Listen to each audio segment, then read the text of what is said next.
नमस्कार मित्रांनो, मॅक्झिमम जे माझ्या क्लिनिकला पेशंट येतात त्यांची मेन जे कंप्लेंट असते ती आहे प्री मॅच्युअर इजॅक्युलेशन म्हणजे शीघ्रपतन। पण हे शीघ्रपतन का होतं आज आपण ग्राफिकद्वारा आज आपण या व्हिडिओद्वारा समजून घेऊया। तर तुमची शीघ्रपतनाबद्दल जे काही आयडिया असतील, जे काही कन्सेप्ट असतील ते क्लिअर करण्याचा मी या व्हिडिओद्वारा प्रयत्न करीत आहे। मित्रांनो, मी आहे doctor Umesh, as a clinical sexologist म्हणून गेल्या 40 वर्षापासून मी तुम्हाला सातत्याने मार्गदर्शन करीत आहे। खरोखर माझे तुम्हाला मराठी व्हिडिओ आवडत असतील तर माझ्या मराठी यूट्यूब चॅनलला सबस्क्राईब करा, आपल्या जास्तीत जास्त मराठी बांधवापर्यंत पोहोचवा, जेणेकरून आपल्या महाराष्ट्रामध्ये जास्तीत जास्त लोकांना याचं बेनिफिट झालं पाहिजे। आणि कुठे ना कुठे कन्सेप्शन आणि मिसकन्सेप्शन दूर करण्यासाठी मी नेहमी व्हिडिओ तयार करीत असतो, त्यासाठी मला प्रोत्साहन पण मिळणं अत्यंत गरजेचं असतं। तर मित्रांनो, तर चला आज आपण जाणून घेऊया की शीघ्रपतन जी कॉमन समस्या आहे, जी म्हणजे आउट ऑफ 10 पेशंट 9 पेशंट मला शीघ्रपतनाबद्दल कंप्लेंट करतात। सगळ्यांना असं वाटतं की आपल्याला अजून वेळ पाहिजे होता, कारण की आपल्या पार्टनरची आपण संतुष्टी करत नाही आणि त्याच्यामुळे आपण जे पार्टनरच्या चेहऱ्यावरचे हावभाव जे बघतो तर तेव्हा कुठेतरी आपल्याला गिल्टी वाटतं आणि आपल्याला असं वाटतं की डॉक्टरांशी संपर्क केला पाहिजे।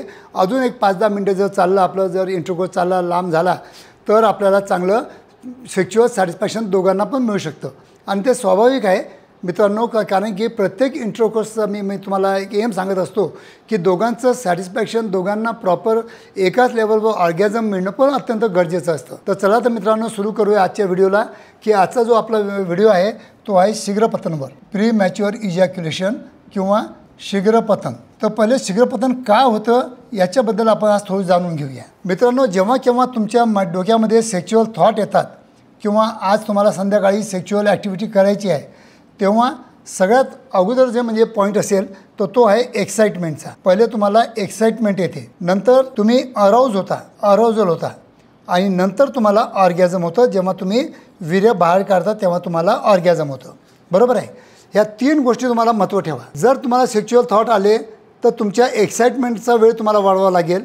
एक्साइटमेंट तुमच्या डोक्यामध्ये आली तर तुम्हाला अराउजल होण्यासाठी तुमचा वेळ वाढवावा लागेल आणि अराउजल होत असेल तर ऑर्गॅझम मिळवण्यासाठी तुम्हाला वेळ वाढवावा लागेल। म्हणजे ही जे सायकल आहे, ही सायकल वाढवण्याचा तुमचा मेन उद्देश असला पाहिजे। ही जर सायकल आपण जर लांब करू शकलो तर आपल्याला प्रीमॅच्युअर इजॅक्युलेशन होणारच नाही। तर मित्रांनो, काय असतं की जेव्हा केव्हा सेक्शुअल थॉट्स आपल्या माइंडमध्ये येतात तेव्हा आपल्याला एक्साइटमेंट जर वाढवायची असेल आणि एक्साइटमेंटला आपल्याला थोडं डिले करायचं असेल तर मला वाटतं हळूहळू तुम्ही पद्धतीने थोडं हगिंग करा, किसिंग करा, आपसामध्ये बातचीत करा। दोघांचं म्हणजे आपसामध्ये काय काय विचार आहेत, काय नाही, कसं करायचं, कसं पुढं जायचं याच्याबद्दल चर्चा जर केली तर हा सेक्शुअल थॉट आणि एक्साइटमेंटचा जो पिरियड असतो त्याच्यामध्ये एक 5 ते 10 मिनटं तुम्ही घालवू शकता। त्याच्यानंतर एक्साइटमेंट तुमच्या डोक्यामध्ये आली, आपल्याला सेक्शुअल ॲक्टिव्हिटी करायची आहे, दोघांचं एकमत झालेलं आहे, दोघांची पण इन्व्हॉल्वमेंट झालेली आहे, दोघांची पण करण्याची इच्छा आहे। तर एक्साइटमेंटनंतर अराउजल, तर तुमच्या डोक्यामध्ये लवकर अराउजल झाले नाही पाहिजे। कारण जर तुम्ही खूपच लवकर अराउज झाले तर तुम्हाला असं वाटेल की मी केव्हा करून केव्हा नाही, काही नाही तर माझं इरिक्शन परत चाललं जाईल अशी तुम्हाला भीती किंवा दडपण असेल किंवा अँक्झायटी आलेली असेल। तर ते न होता तुम्हाला एक्साइटमेंट नंतर अराउजल व्हायला पण तुम्हाला वेळ द्यावा लागेल आणि त्यासाठी तुम्हाला तुमच्या पार्टनरबरोबर तुम्हाला फोर प्ले करावा लागेल। काही तुम्ही विचार करायचे काही नाही, पार्टनरला फक्त फोर प्ले करून तिला जास्तीत जास्त तिला एक्साइटमेंट झालं पाहिजे असा प्रयत्न करा। याच्यामध्ये पण कमीत कमी एक 15 ते 20 मिनटं तुम्ही नक्कीच दिले पाहिजे, कारण फोर प्लेला मी तुम्हाला सांगतो नेहमी महत्त्व असतं। जितका चांगला तुम्ही फोर प्ले करसाल तितकं दोघांना ऑर्गॅझम पण चांगलं मिळू शकतं। तर फोर प्लेला जास्त महत्त्व द्या, इथं फोर प्ले करा। फोर प्ले केल्यानंतर जेव्हा तुम्ही दोघंही अराउज होत आहे, इतकं लक्षात घ्या, दोघंही तुम्ही जर अराउज झाल्यानंतर दोघांनी सेक्शुअल ॲक्टिव्हिटीला सुरुवात केली, दोघांना अराउजल आल्यानंतर अराउजल आणि ऑर्गॅझम याच्यामधला वेळ वाढवण्यासाठी तुम्हाला काय करावं लागेल की तुम्हाला प्रथम तुमच्या पार्टनरला ऑर्गॅझम द्यावं लागेल, कारण की त्यांना ऑर्गॅझम यायला वेळ लागतो आणि आपल्याला पुरुषांना ऑर्गॅझम यायला वेळ लागत नाही, कारण की आपलं ऑलरेडी इरेक्शन आलेलं असतं आणि आपलं विचार पण आपल्या माइंडमध्ये चालतात की केव्हा करू केव्हा नाही असं आपण गडबडी करतो आणि त्या गडबडीमुळे ऑर्गॅझम व्हायचे चान्सेस आपल्याला जास्त असतात। तर अराउजल तुम्हाला पहिले तुमच्या पार्टनरला करावं लागेल। तिला ऑर्गॅझम देण्यासाठी तुम्हाला क्लायट्रिस ग्रंथीला म्हणा किंवा व्हल्वाला म्हणा चांगलं एक्साइटमेंट देऊन जितकं जास्तीत जास्त बोटाने जिभेने तुम्हाला जसं वाटतं तसं तुम्ही तुमच्या पार्टनरला अराउज करा। तुमची पार्टनर अराउज झाली नंतरच तुम्ही सेक्शुअल ॲक्टिव्हिटीला स्टार्ट करा. सेक्शुअल ॲक्टिव्हिटी स्टार्ट करताना आता ऑर्गॅझम तुम्हाला जर डिले करायचं असेल तर तुम्हाला मी 2-3 नक्कीच टेक्निक सांगितले असतात की सगळ्यात चांगली म्हणजे टेक्निक मी जी स्वतः डेव्हलप केली आहे त्या डॉक्टर उमेश मुंदडा टेक्निक मी म्हणतो की जेव्हा केव्हा तुम्ही इंट्रोकोर्सला सुरुवात करसाल तेव्हा तुम्ही स्टार्ट करताना इंट्रोकोर्स करताना जेव्हा तुम्ही इंद्रिय इन्सर्ट करसाल आपल्या योनिमार्गामध्ये तर थोडा एक 5 ते 6 सेकंद थांबा. कारण की योनिमार्गाचं ॲटमॉस्फिअर जे ॲसिडिक असतं, गरम असतं आणि तुमचं बाकी ॲटमॉस्फिअर अल्कलाईन असतं, तर याला एकरूप होण्यासाठी तुम्हाला 5 ते 6 सेकंद तुम्हाला थांबावं लागेल. त्याच्यानंतर जेव्हा केव्हा तुम्ही इंट्रोकोर्सचे स्ट्रोकिंग सुरू करसाल तेव्हा तुम्हाला 100, 99, 98, 97 असं तुम्हाला काउंट करावं लागेल.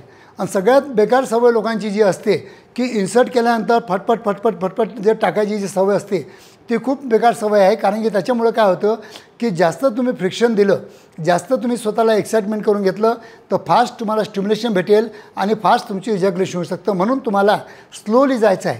कारण की तुमच्या पार्टनरला पण फास्ट स्ट्रोकिंग आवडत नाही, कारण त्यांना स्लोली जाणं केव्हाही नाजूकतेनं जाणं त्यांना स्त्रियांना केव्हाही आवडतं. तर मित्रांनो नाजूकतेने घ्या, हळूहळू करा, 100, 99, 98 काउंटडाऊन करा. आणि जेव्हा केव्हा तुम्हाला असं वाटत असेल की आता आपलं इजॅक्युलेशन होणार आहे तर just change the position, stop and change the position. काय झालं माहिती आहे का की जेव्हा तुम्ही वर असता तेव्हा तुम्ही ॲक्टिव्ह असता, जेव्हा ती खाली असते ती पॅसिव्ह असते. म्हणून तुम्ही तर आता ॲक्टिव्ह झालेला आहात तर तुम्ही लाई डाऊन करा, तुमच्या पार्टनरला वर घ्या जेणेकरून की आता तुमची पार्टनर ॲक्टिव्ह राहील आणि तुम्ही पॅसिव्ह राहाल. तर जो हा अराउजल आणि ऑर्गॅझममधला जो पिरियड आहे हा पिरियड वाढण्यासाठी तुम्हाला नक्कीच मदत होईल आणि तुमचं इजॅक्युलेशन लवकर होणारच नाही. तर इथं चेंज द पोझिशन हे खूप महत्त्वाचं आहे.